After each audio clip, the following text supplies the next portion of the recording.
একের পর এক জেলার মানুষ যখন বুঝতে পাচ্ছেন যে কেন্দ্রের সরকারের এই যে স্মার্ট মিটার, প্রিপেড মিটার, এই প্রিপেড মিটার কি ভয়ঙ্কর, এই স্মার্ট মিটার কি ভয়ঙ্কর, কেন্দ্রের সরকার যে নীতি নিয়ে এসছে স্মার্ট মিটার, তাতে মানুষের পকেট ফাঁকা হয়ে যাবে।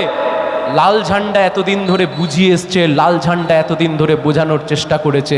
আজকে মানুষ পথে নেমে, রাস্তায় নেমে আন্দোলন করে স্মার্ট মিটারকে আটকে দিয়েছে। আটকে দিয়ে বলেছে কোনো স্মার্ট মিটার লাগানো যাবে না। লক্ষ লক্ষ টাকা বিল আসছে মানুষের বাড়িতে, কপালে ভাঁজ পড়ে যাচ্ছে, পকেট খালি হয়ে যাচ্ছে। লাল ঝান্ডা দুর্বল হলে এটাই হয়।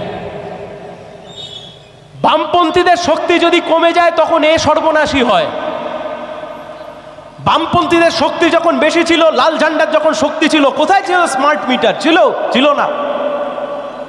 বামপন্থীদের শক্তি মানে কি? বামপন্থী মানে কি? বামপন্থী মানে শুধু লাল ঝান্ডা? বামপন্থী মানে একটা নীতি আদর্শ। কি নীতি আদর্শ? যে মানুষের জন্য সমাজ ব্যবস্থা, মানুষের জন্য সরকার, সরকারের জন্য মানুষ নয়, মানুষের জন্য রাষ্ট্র, মানুষের জন্য দেশ, মানুষকে সুবিধা পাইয়ে দিতে হবে। যে কারণে বামপন্থীরা অপারেশন বর্গা,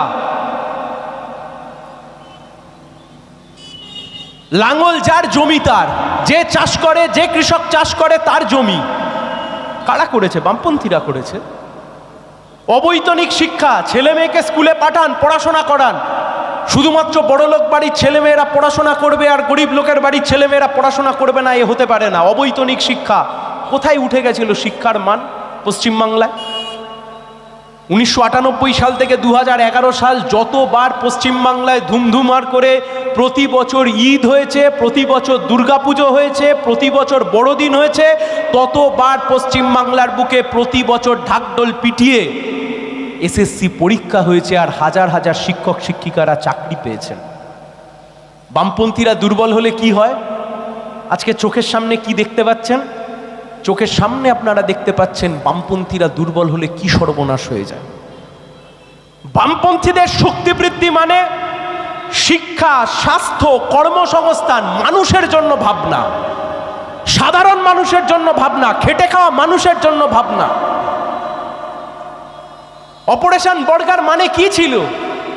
এক অংশের জমিদার যাদের কাছে বিঘের পর বিঘে জমি, বিঘের পর বিঘে জমি, আরেক অংশের বর্গাদার যারা চাষ করছে, আরেক অংশের সাধারণ জমি, কৃষক চাষ করছে, তাদের কাছে জমি নেই।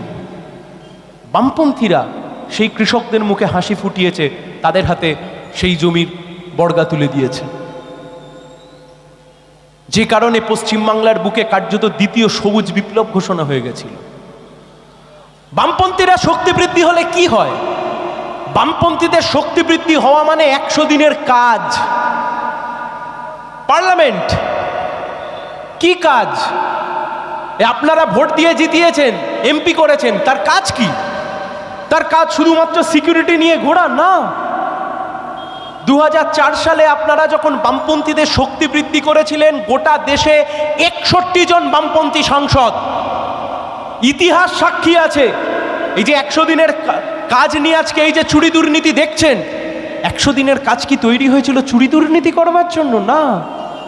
গ্রামের গরিব মানুষ, শহরের প্রান্তিক মানুষ, গরিব মানুষ, তাকে বছরের মধ্যে 100 দিন কাজ দিতে হবে। এটাই লাল ঝান্ডা, এটাই বামপন্থা।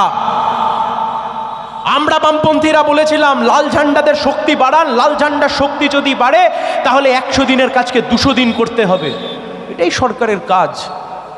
সরকারের কাজ মানে মানুষকে কিছুটা রিলিফ দাও, মানুষকে কিছুটা স্বস্তি দাও। বামপন্থীরা দুর্বল হলে কি হয়? 100 দিনের কাজ বামপন্থীদের নিয়ে আসা, গ্রামের পর গ্রাম 100 দিনের কাজ করে সংসার চলেছে। আর আজকে শেষ 2 বছর ধরে দেখুন 100 দিনের কাজের টাকা কোথায় গেল? দিল্লির সরকার বলছে রাজ্য সরকার চুরি করেছে, রাজ্যের সরকার বলছে আমি দিল্লির সরকারকে হিসেব দিয়ে দিয়েছি। মাঝখান থেকে যারা 100 দিনের কাজ করেছে তাদের কাছে মজুরি আসছে না। এমনকি যারা মনরেগা প্রকল্পে যে কন্ট্রাক্টর ভাইয়েরা যারা কাজ করেছেন, তারা তাদের প্রাপ্য বঞ্চন, তারা তাদের প্রাপ্য টাকা থেকে আজকে বঞ্চিত হচ্ছে। বামপন্থীরা দুর্বল হওয়া মানে, লাল ঝান্ডা দুর্বল হওয়া মানে মানুষের নিজের অধিকার থেকে বঞ্চিত হওয়া। লাল ঝান্ডা দুর্বল হওয়া মানে সংবিধান স্বীকৃত মানুষের অধিকার, যে অধিকার দেশের সংবিধান দিয়েছে, স্বাধীন দেশের সংবিধান দিয়েছে, সেই অধিকার থেকে মানুষকে বঞ্চিত করা। আর সেই কারণেই গোটা পৃথিবী, গোটা দেশ, গোটা বিশ্বর ইতিহাস সাক্ষী রয়েছে, মানুষ যতদিন তার অধিকার থেকে বঞ্চিত হয়েছে ততদিন অবধি লাল ঝান্ডা হারে যেতে পারে, কিন্তু লাল ঝান্ডা কোনোদিন হারিয়ে যায়নি। লাল ঝান্ডা হেরে যেতে পারে, কিন্তু লাল ঝান্ডা কোনোদিন হারিয়ে যায়নি। তার কারণ গোটা বিশ্বের ইতিহাসে, দেশের ইতিহাসে যতবার মানুষ, যতবার সাধারণ মানুষ তার নিজের অধিকার থেকে বঞ্চিত হয়েছেন, ততবার লাল ঝান্ডাই একমাত্র তার আশ্রয়দাতা হয়েছে, অন্য কোনো রঙের ঝান্ডা নয়। শ্রমজীবী খেটে খাওয়া মানুষের ঐক্যের শক্তি এই লাল ঝান্ডা। কোথায় গিয়ে দাঁড়াচ্ছে? কেন লাল ঝান্ডার এই অবস্থা? কেন লাল ঝান্ডার শক্তি কমলো?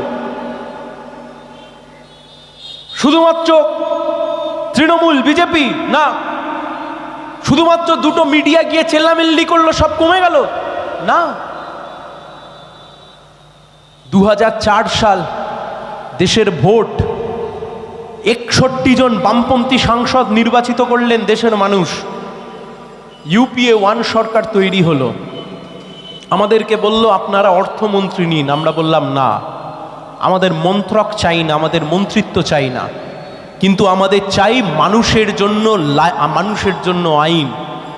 রুটি রুজির ব্যবস্থা করতে হবে। এই যে আজকে রাজ্যের সরকারের কোটি কোটি টাকার দুর্নীতি ধরা পড়ছে, হাজার হাজার কোটি টাকার দুর্নীতি ধরা পড়ছে। মধ্যপ্রদেশে বিজেপির সরকার ব্যাপক কেলেঙ্কারি করে ধরা পড়ে গেল। কিভাবে ধরা পড়ল? ধরা পড়বার মূল অস্ত্র RTI, right two information act 2005 সাল, তথ্যের অধিকার আইন,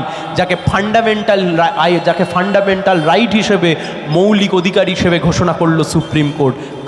কাদের করা এই কাজ? বামপন্থীদের করা। 100 দিনের কাজের ব্যবস্থা করতে হবে, বামপন্থীদের করা। আমেরিকা যুক্তরাষ্ট্র যখন বুঝতে পারল যে না, বামপন্থীরা যতদিন ভারতবর্ষের বুকে মাথা তুলে দাঁড়িয়ে থাকবে, বামপন্থীরা যতদিন পার্লামেন্টের মধ্যে মাথা তুলে দাঁড়িয়ে থাকবে, ততদিন অবধি সরকার মানুষের জন্যই কাজ করবে। তাহলে বামপন্থীদেরকে যদি দুর্বল করতে হয়, পশ্চিমবাংলা বামপন্থীদের মূল ঘাঁটি, দুর্বল করো বামপন্থীদেরকে। অতি বামপন্থী, অতি দক্ষিণপন্থী, নকশাল, ককশাল